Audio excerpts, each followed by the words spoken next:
প্রচুর শীত, এভাবে মুড়ি টুরি দিয়া চাদর টাদর, আর আশেপাশের মুরব্বীদেরকে কয় কি ব্যাপার, এত মুরব্বী হয়ে গেছেন আর কয়দিন, মাঝে মাঝে উজু ছাড়াও আইসেন।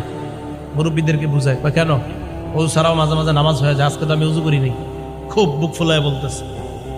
মুরব্বীরা তো অবাক, বেচারা তো আসলেই জানে না।